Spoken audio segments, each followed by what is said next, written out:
Hello students, welcome to Shubh NCERT academy. आज से हम शुरू करने जा रहे हैं क्लास 9 एनसीईआरटी मैथ्स का नया सिलेबस, जो आपको 2026 के एग्जाम के लिए। आज की वीडियो में हम चैप्टर 1 एक्सरसाइज सेट 1.1 का क्वेश्चन नंबर 1 बहुत ही सिंपल तरीके से सॉल्व करेंगे। अगर आप चैनल पर नए हैं तो सब्सक्राइब जरूर करें। चलिए शुरू करते हैं। हमारे पास क्वेश्चन दिया गया है एनसीईआरटी में, उसकी फिगर आपको स्क्रीन पर दिख जाएगी, करके इसे ड्रॉ भी किया है। तो ड्रॉ किया है, देखिए आप एक्स एक्सिस पर, यहाँ पर एक्स एक्सिस है आपके पास, ये आपके पास वाई एक्सिस है। यहाँ पे आपको ऑरिजिन दिया गया है 0,0, जिसके पॉइंट्स हमें पता है ए, बी एंड सी। इसके ये 4 कॉर्नर्स है। यहाँ पर आपको wardroom, bed, D1 door represent करता है, B1 बाथरूम और B2 F यहाँ पे फैन को रिप्रेजेंट करता है। सो चलिए पहले क्वेश्चन पढ़ लेते हैं। फर्स्ट क्वेश्चन में कहा गया है if D1 R1 representing the door of Rihan room.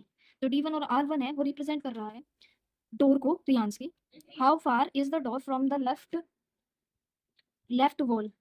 इसने पूछा है जो ये डोर है, अगर ये राइट वॉल है तो देन ये वाली आपके पास लेफ्ट वॉल होगी, ठीक है ना। इसने पूछा है कि जो ये D1 है, ये डोर है, ये एक्स एक्सिस से कितना दूर है। अगर मैं इसका कोऑर्डिनेट नंबर लिखने जाऊं तो इसे हम कैसे लिखेंगे, इसे हम कुछ इस प्रकार लिखेंगे, क्योंकि एक्स एक्सिस पे 8,0 है और ये यहाँ पे x होता है और यहाँ पे y।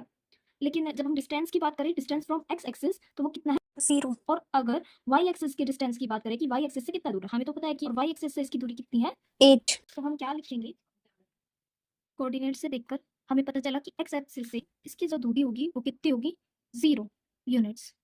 और वाई एक्सिस से कितना दूर है, तो दिखा जा रहा है कितने यूनिट्स दूर है, तो यहाँ पे हमारे पास आएगा 8 यूनिट्स। सेकंड जो इसका पार्ट है उसमें कहा गया है कि what are the coordinates of D1, यानी कि डॉट के आपको कोऑर्डिनेट्स बताने हैं। और अभी मैंने आपके लिए लिखा है कि यहाँ पे जो डॉट का कोऑर्डिनेट होगा वो 8,0 का। तो हमारा जो आंसर होगा कोऑर्डिनेट्स ऑफ D1 इज क्या होगा, coordinates 8,0। Now third part, if R1 is the point 11.5, 0, यानी कि जो R1 है, ये आपको 11.5, 0 दिया गया है। इसने पूछा है कि how wide is the door. आपको बताना है कि जो डोर है उसकी विड्थ कितनी है।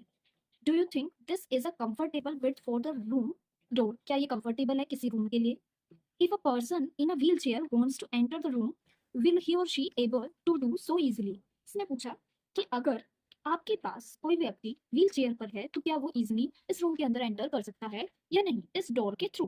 तो फर्स्ट ऑफ ऑल जब मैं इसके विड्थ की बात करूंगी, तो मैंने आपके लिए एक डोर ड्रॉ किया हुआ है जिसकी विड्थ 8। अगर मुझे इसकी विड्थ निकालनी है तो मैं क्या करूंगी, इस 11.5 से 11.5 माइनस 8 कर दूंगी, तो आंसर आएगा 3.5 यूनिट्स। अब जो उसका नेक्स्ट पार्ट था उसने पूछा कि ये कंफर्टेबल होगा, तो यस, जो बेसिकली जो डोर होते हैं वो 3 फीट तक होते हैं, तो ये तो फिर भी 3.5 फीट का है, तो yes yes comfortable with for the room. और एक क्वेश्चन और पूछा है, अगर कोई व्हील चेयर पर पर्सन इस रूम में एंटर करना चाहे तो क्या वो इजिली एंटर कर सकता है। तो जो इसका आंसर है वो क्या होगा, यस, इफ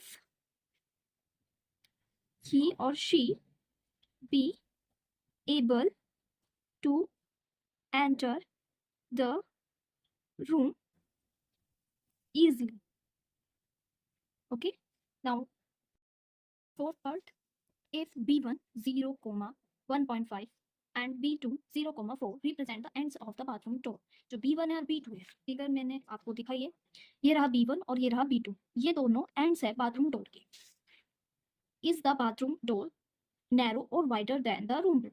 तो आपको बताना है कि यह नैरो है या वाइडर है रूम डोर के कंपैरिजन में। तो सबसे पहले आपको विड्थ निकालनी होगी आपको बाथरूम की। तो फर्स्ट ऑफ ऑल हम क्या निकालेंगे यहाँ पर, विड्थ। तो विड्थ के लिए हम क्या करेंगे, 4 में से माइनस कर देंगे 1.5। सो जो हमारा आंसर आएगा 2.5 यूनिट्स। अभी हमने प्रीवियस क्वेश्चन में width of the room door find out की थी, वो थी 3.5 यूनिट। और अगर मैं कंपैरिजन की बात करूँ तो बाथरूम की जो बाथरूम डोर है वो 2.5 का है और जो आपके पास रूम का है वो 3.5 का है। तो यानी कि हमारे पास रूम का डोर है वो बहुत ही ज़्यादा, मतलब कि बाथरूम से फिट है। सो हम क्या लिख सकते हैं, जो बाथरूम डोर है वो क्या है, नैरो है, narrower than the room door. तो बच्चों ये था हमारा पहला सवाल। अगली वीडियो में हम नेक्स्ट एक्सरसाइज करेंगे। अगर आपको कोई भी डाउट हो तो नीचे कमेंट में ज़रूर पूछना। Thank you.